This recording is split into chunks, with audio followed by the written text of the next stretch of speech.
আমি রুমে বিশ্রাম নিতে গিয়ে শুয়ে পড়লাম। হঠাৎ মনে হলো কেউ আমার পাশে শুয়ে আছে। চোখ খুলতেই দেখি শ্বশুর আমার পাশে শুয়ে আছেন। তাকে দেখে আমি হতবাক হয়ে গেলাম। শ্বশুর আবার ভুলে গেলেন যে আমি তার বউ নই, আমি তার ছেলের বউ। আমি তাড়াতাড়ি নিজেকে মুক্ত করে বললাম, আমি আম্মুজি নই।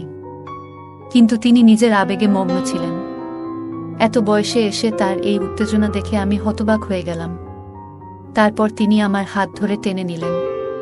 তারপর শ্বশুর বললেন, আমি তোমার সৌন্দর্য দেখে মুগ্ধ হয়েছি। বুঝলাম তিনি ভুলে গেছেন তিনি কার সাথে আছেন।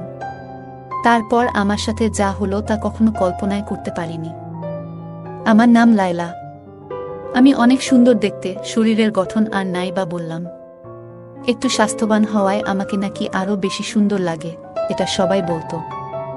আমার গল্পগুলো তোমরা শুনো, কিন্তু সাবস্ক্রাইব করো না। দয়া করে গল্পগুলো ভালো লাগলে ভিডিওটি লাইক, শেয়ার এবং চ্যানেলটি সাবস্ক্রাইব করো প্লিজ। আমার স্বামী বাইরে কাজ করতেন এবং বাড়ি ফিরে বিশ্রাম নিতেন। গত কয়েকদিন ধরে গৃহস্থালির কাজের চাপে আমি খুব ক্লান্ত ছিলাম। আমরা নববিবাহিত, আর আমার স্বামী সদ্য চাকরি পেয়েছেন। তিনি আমাকে তার সাথে বাইরে থাকার জন্য নিয়ে যেতে চেয়েছিলেন, কিন্তু বিয়ের খরচের কারণে আমি তাকে বলেছিলাম স্থায়ী হওয়ার পরে যেন আমাকে নিয়ে যায়। আমার স্বামী কাজে চলে যাওয়ায় আমাদের পরিবারও তাকে ছেড়ে চলে যেতে হয়েছিল। শ্বশুরবাড়ির সবাই অন্য শহরে থাকতেন। এই বাড়িটি আমার স্বামীর নামে ছিল এবং আমাদের বিয়ের পর আমরা এটি কিনেছিলাম। বিয়ের এক সপ্তাহ পরে শ্বশুর শাশুড়ি আমাদের বাড়ি ছেড়ে চলে যান। আজ আমার স্বামী বাইরে, আর আমি একা।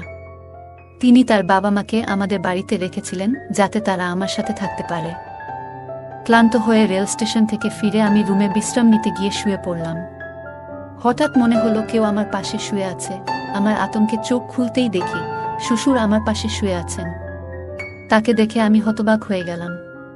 তার উপস্থিতি আমার কাছে অদ্ভুত মনে হলো, কিন্তু তিনি স্বাভাবিকভাবেই বললেন, সুমনা, তুমি খুব ক্লান্ত, আরামে ঘুমাও। আমি তাড়াতাড়ি বললাম, বাবা, আমি সুমনা নই, আমি লয়লা, আপনার ছেলে রিপনের বউ। তাড়াতাড়ি দরজার কাছে গিয়ে আওয়াজ করতে লাগলাম। শ্বশুরবাড়িতে শ্বশুরের এভাবে আসাটা খুব অদ্ভুত লাগছিল। হঠাৎ আমার শাশুড়ি ঘরে ঢুকে জানতে চাইলেন, তোমার শ্বশুর এখানে কি করছেন? তারপর বিব্রত হয়ে বললেন, তোমার শ্বশুর স্মৃতিভ্রংশে ভুগছেন, তাই হয়তো ভুল করে এখানে এসেছেন। আমি তখনই স্বস্তি পেলাম। শ্বশুরের ভুল বোঝার কারণে এই ঘটনা ঘটেছে, যা আমার কাছে ভয়ানক ছিল। এটি অন্যায় ছিল, কিন্তু আমার শ্বশুর স্মৃতিভ্রষ্টতার কারণে ভুল করে আমার রুমে এসেছিলেন। আমি দরজা বন্ধ করিনি, কারণ আমরা দুজনেই এই বাড়িতে একা থাকতাম। আমি আবার শুয়ে পড়লাম, কিন্তু ঘুমাতে পারছিলাম না। আমার স্বামী এখন বাইরে থাকে, তাই আমাকে শ্বশুর শাশুড়ির সাথে থাকতে হয়। প্রায় 2-3 মাস ধরে আমি একাই ছিলাম। সদ্য বিবাহিত হওয়ায় স্বামীর ইচ্ছা মেনে নেওয়া ছাড়া আর কোনো উপায় ছিল না। আমার স্বামীর পরিবার আমাদের বাড়িতে এলো। আমার শ্বশুর স্মৃতিভ্রষ্ট ছিলেন, যা আমাকে চিন্তিত করেছিল। এতদিন আমি জানতাম না, কিন্তু এখন বুঝতে পারলাম তার সাথে থাকা কঠিন হবে। বিয়ের পর পুরো 1 সপ্তাহ শ্বশুর শাশুড়ি আমাদের বাড়িতে ছিলেন। সেই সময় শ্বশুরের অসুস্থতার কোনো লক্ষণ দেখিনি, কিন্তু স্বামী চলে যাওয়ার পর তার স্মৃতিভ্রষ্টতা প্রকাশ পেল। এ অবস্থায় তার যত্ন নেওয়া কঠিন হবে। সারা রাত এভাবে ভাবতে ভাবতে সকালে রান্নাঘরে গেলাম নাস্তা করতে। তখনই শ্বশুর এসে হাত জোট করে দাঁড়ালেন। আমি চিন্তিত হয়ে বললাম, কি ব্যাপার বাবা, এভাবে হাত জোট করে দাঁড়িয়ে আছেন কেন? শ্বশুর বললেন, রাতে আমি ভুলে গিয়েছিলাম কোনটা আমার রুম আর কোনটা আমার বউয়ের। খুবই লজ্জিত। আমি যদি জানতাম এমনটা হতো না। ভবিষ্যতে যদি ভুল করি ক্ষমা করবেন। আমি বললাম, বাবা, আপনি আমার বড়, যা হয়েছে ভুলে যান। এরপর তাকে বাইরে পাঠিয়ে চা নিয়ে আসলাম। আমারও খারাপ লাগছিল, কিন্তু শ্বশুরকে বিব্রত দেখে বুঝলাম আমারও ভুল ছিল। আমরা সবাই মিলে নাস্তা করলাম। তবে আমি আমার স্বামীকে খুব মিস করছিলাম। তিনি প্রতি কয়েক ঘন্টা পর পর ফোন করতেন। শাশুড়িও আমাকে খুব ভালোবাসতেন। আমাদের দিনগুলো ভালোই যাচ্ছিল। শ্বশুর শাশুড়ির আচরণে আমি অনেক হাসতাম। এটা একটা মজার ঘটনা ছিল। যখন আমার স্বামী ফোন করলেন, আমি বললাম, শ্বশুর শাশুড়ির সাথে থাকায় আমি একাকিত্ব অনুভব করছি না। তিনি বললেন, এজন্যই তাদের এখানে রেখে গেছেন। একদিন বিকেল 5টা, গরমের দিনে আবহাওয়া ভালো ছিল। আমি কিছুটা বাতাস নিতে বারান্দায় গেলাম। দোলনায় বসে মোবাইল ব্যবহার করছিলাম। হঠাৎ শ্বশুর এসে বললেন, তোমার হাত অনেক সুন্দর, তুমি অনেক সুন্দর, তোমাকে আগের মতোই সুন্দর লাগছে। এটা শুনে আমি লজ্জা পেলাম এবং উঠতে চাইলাম। তিনি আমার হাত ধরে টেনে নিলেন। আমি রেগে বললাম, বাবা আপনি কি করছেন? তিনি হেসে বললেন, লায়লা, আমি তোমার সাথে রোমান্স করব না? তোমার সৌন্দর্য দেখে মুগ্ধ হয়েছি। বুঝলাম তিনি ভুলে গেছেন তিনি কার সাথে আছেন। শ্বশুর আবার ভুলে গেলেন যে আমি তার বউ নই, আমি তার ছেলের বউ।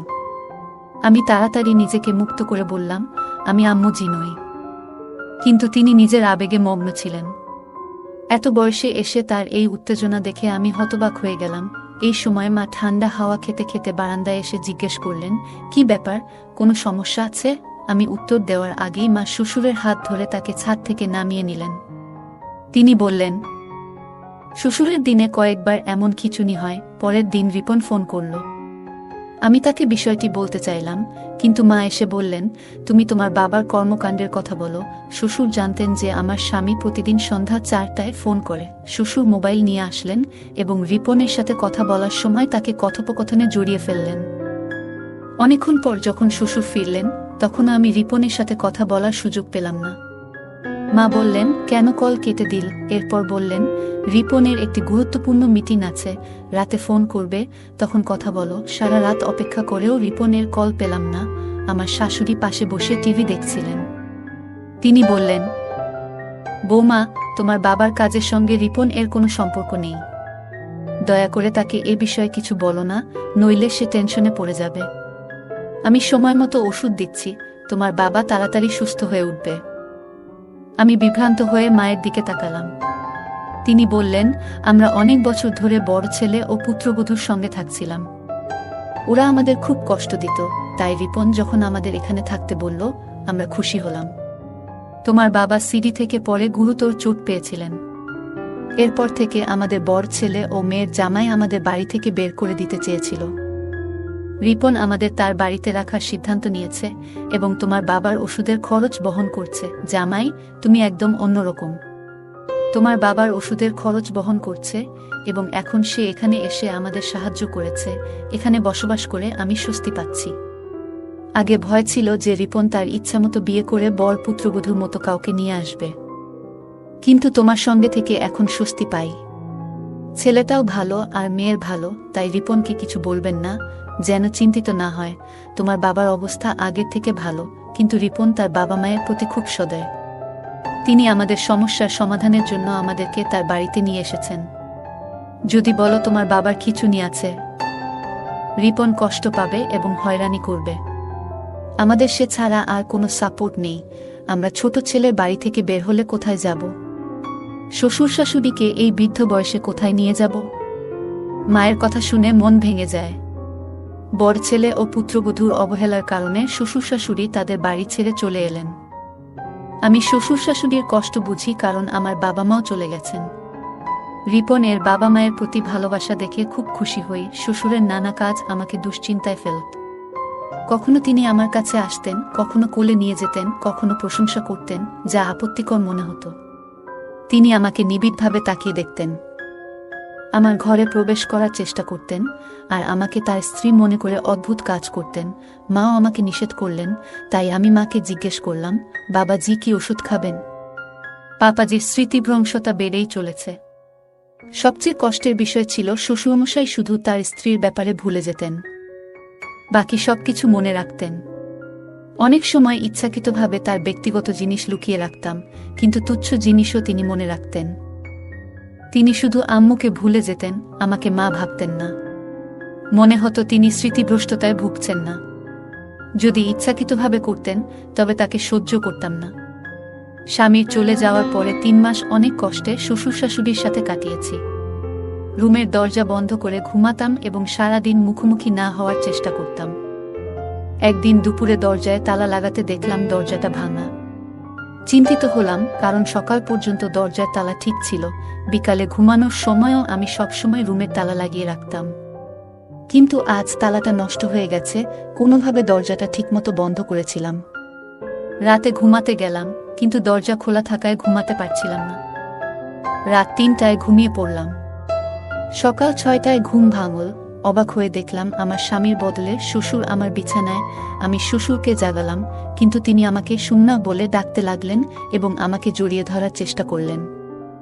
আমি নিজেকে মুক্ত করার চেষ্টা করছিলাম। তখন সকাল 6:05।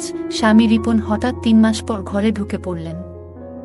আমি নাইট ড্রেস পরা ছিলাম, শ্বশুরও রুমে ছিলেন। রিপন আমার মুখে জোরে থাপ্পড় মারলেন এবং বললেন, আমি বিশ্বাস করতে পারছি না যে তুমি এমন কাজ করেছ। তার কথায় আমি হতভম্ব হয়ে পড়লাম। অশ্রু গড়িয়ে পড়ল। তাকে বোঝানোর চেষ্টা করলাম, এটা আমার দোষ নয়। বাবাজির স্মৃতিভ্রংশ আছে, তাই তিনি আমার রুমে এসেছেন। আমি তাকে সবকিছু সত্যি বললাম এবং বললাম মা ও বাবা উভয়ই আমাকে সমর্থন করবে। তখন অবস্থা ছিল যেমন আকাশ ভেঙে পড়ার মতো। বুঝতেই পারিনি যে দুজনেই এমন দ্রুত রং বদলাবে। তখন শাশুড়ি কাঁদতে দেখে বলেছিলেন, রিপন, আমি তো তোমাকে আগেই বলেছিলাম তোমার স্ত্রী চরিত্রহীন। ওর আচার ব্যবহার খুব খারাপ।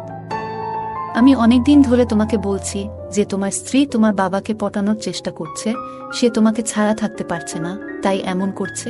শাশুড়ি মা আরও বলেন, ও তোমার বাবার নয়, তোমার স্ত্রীরই দোষ। এই মেয়েটা খারাপ। মা তখন কান্নায় ভেঙে পড়লেন, আর আমি তাকিয়ে দেখছিলাম কতটা সহজে মিথ্যা বলছে সে। শ্বশুর বলল, তোমার স্ত্রী আমাকে প্রলুব্ধ করেছে। বলল, আমার সাথে রাত কাটাবে না বললে তোমাকে আমাদের সম্পর্কে মিথ্যা বলবে এবং আমাদের এই বাড়ি থেকে বের করে দেবে। বাবা বললেন, আমি একজন সৎ মানুষ, আমি কখনো কোনো নারীর দিকে তাকাইনি। আমি এই বৃদ্ধ বয়সে এমন পাপ করতে পারি না। তোমার স্ত্রীর কথায় আমার কোনো বিশ্বাস নেই। রিপন এর মুখ রাগে লাল হয়ে গেল। সে কিছু না বলে আমার হাত ধরে বলল, তুমি আমার মা বাবাকে কষ্ট দিচ্ছ, তোমার লালসা পূরণ হচ্ছে না বলে আমার টার্গেট হয়ে গেছ। গত 2 মাস ধরে আম্মু আমাকে প্রতিদিন ফোন করে তোমার কিছু ছবিও পাঠিয়েছে, কিন্তু আমি আম্মুর কথা বিশ্বাস করিনি। আমার বিশ্বাস ভেঙে দিয়েছ। আজকে আমার সব ভুল ভেঙে গেল। মা বারবার বলার পরেও আমি যদি না আসতাম তাহলে কিছুই জানতাম না। আমি স্বামীর পায়ে ধরে বললাম, তুমি জানো তোমার বাবা স্মৃতিভ্রষ্টতায় ভুগছেন। তিনি সকালে এক শূন্যতা থেকে আমার রুমে আসেন, আমাকে মা মনে করেন। আজও তেমন কিছু হয়েছে। আমি জানি না মা তোমাকে কি বলেছে, কিন্তু বিশ্বাস করো, আমি চরিত্রহীন নই।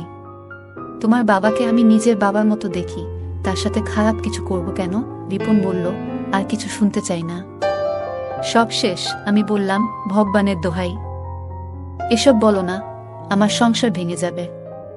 আমি মা বাবাকে অনুরোধ করেছি সত্যি বলার জন্য, কিন্তু কেউ কিছু বলল না। তিনি বললেন, আমি এমন কিছু করছি না, আমার স্বামীকে প্রতারণা করিনি। তোমার বাবার সাথে সম্পর্ক থাকা মানে আরও লোকের সাথেও সম্পর্ক থাকতে পারে। আমি কখনোই তোমাকে বোকা বানাইনি। আমার স্বামী বলল, তুমি বারবার বোকা বানানোর চেষ্টা করছো। আমি আর বোকা হব না। বাবার মিথ্যা কথা বলার রোগ নেই। রিপন চুপচাপ ছিল। তারপর বলল, তুমি এখান থেকে চলে যাও। স্বামী আমাকে ধাক্কা দিয়ে বাড়ি থেকে বের করল। আমি মাথা ঘুরে পড়ে গেলাম। জ্ঞান ফিরলে দেখি আমি হাসপাতালের বিছানায়। আমার বিধবা বোন পাশে বসেছিল। স্বামীর সাথে সুখ না পেয়ে বোনের দুঃখ ভাগ করে নিচ্ছিলাম। আমার বোন আমাকে বলল, তুমি কি করেছ? আমি বললাম, কিছু না। বোন বলল, আমি সব জানি। শ্বশুর শাশুড়ি তোমার বিরুদ্ধে ষড়যন্ত্র করেছে। তুমি কান্না থামাও, তারপর সব খুলে বলো। আমি সব খুলে বললাম আমার বোনকে। সব শুনে সে বলল, তুমি এতটা বোকা কেন হলে? এতদিন চুপ করে সহ্য করলে কেন? তোমার স্বামীকে বললে না কেন? তোমার শ্বশুরবাড়ির লোকেরা কেন এমনটা করছে? আমি জানতাম না কি করতে হবে। রিপন আমাকে বাড়ি থেকে বের করে দিয়েছে। দিদি বলল, এমন লোকের সাথে থাকার কোনো মানে নেই যে তোমাকে বিশ্বাস করে না। তোমার শাশুড়িও খারাপ ব্যবহার করেছে। প্রায় 1 সপ্তাহ পর রিপন ডিভোর্স পেপার পাঠাল। আমি জানতে চাইলাম আমার শ্বশুর শাশুড়ি কেন এমন করছে। আমি আমার ছোটবেলার বন্ধুকে বললাম, সত্যিটা জানার জন্য শ্বশুরবাড়িতে যে কাজের মেয়ে হিসেবে ঢুকে সব দেখে আসো। সে রাজি হলো। পরের দিন সে কাজের মেয়ে হিসেবে শ্বশুরবাড়িতে ঢুকল। আমার শাশুড়ি তখন একা ছিল এবং তাকে সাহায্য করার জন্য কাউকে খুঁজছিল। বন্ধুটি বলল, সে সব কাজ করবে। কাজের মেয়েটি আমার শ্বশুরবাড়িতে ঢুকে সবার আস্থা অর্জন করে এবং ঘরের সব খবর রাখতে শুরু করল। সে জানতে পারল যে আমার স্বামী এখন আর বাইরে কাজ করেন না, বরং একই শহরে আছেন। 2 শূন্য দিন কেটে গেল।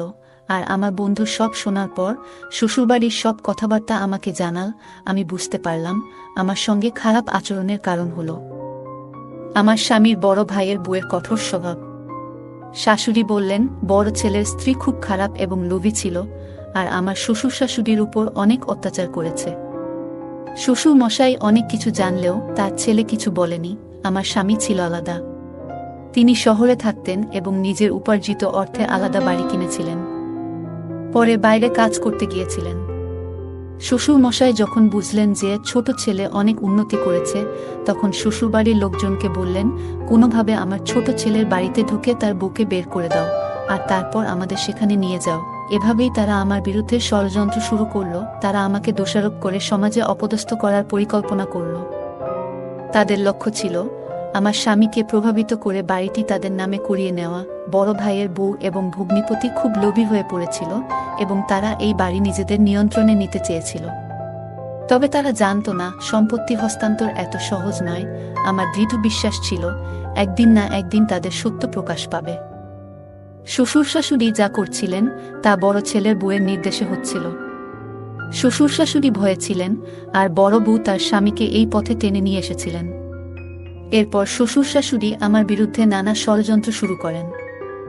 তাদের উদ্দেশ্য ছিল আমাকে শারীরিক ও মানসিকভাবে দুর্বল করে ব্ল্যাকমেইল করা, যাতে বাড়ির কাগজপত্র তারা হাতিয়ে নিতে পারে। শ্বশুর মশাই প্রমাণ সংগ্রহ করছিলেন আমাকে ফাঁদে ফেলার জন্য। তারা চেয়েছিলেন আমার স্বামী আমাকে বিশ্বাস না করে বাড়ি থেকে বের করে দিক, যাতে ছোট ছেলের বাড়ি রক্ষা করতে পারেন। শাশুড়ি আমার ভিডিও আমার স্বামীর কাছে পাঠিয়েছিলেন আমাকে অপদস্থ করতে। শেষে তারা আমার ভিডিও ব্যবহার করে আমাকে ব্ল্যাকমেইল করার চেষ্টা করল, কিন্তু আমার স্বামী সত্য জানতে পেরে তাদের ফাঁদে পা দেয়নি। সব বলে ছেলের বাড়ি বাঁচিয়েছে, কিন্তু এখন আমার স্বামীর প্রতি বিশ্বাস উঠে গেছে। আমি আর ফিরে যেতে চাই না। সত্য কখনো লুকিয়ে থাকে না। আমি জানি একদিন না একদিন আমার স্বামী এসে ক্ষমা চাইবে। আমার শ্বশুর শাশুড়ি সব শুনে কেঁদে বললেন আমরা বড় ছেলের স্বার্থে ছোট ছেলের সঙ্গে অনেক অন্যায় করেছি। কিছুদিন পর আমার শ্বশুর তার ছেলে রিপনকে পুরো সত্য বললেন, কিভাবে বড় ভাই এবং তার বউ তাকে হয়রান করত। 1 মাস পর আমার স্বামী এসে ক্ষমা চাইল, যদিও আমাদের ডিভোর্স হয়ে গিয়েছিল।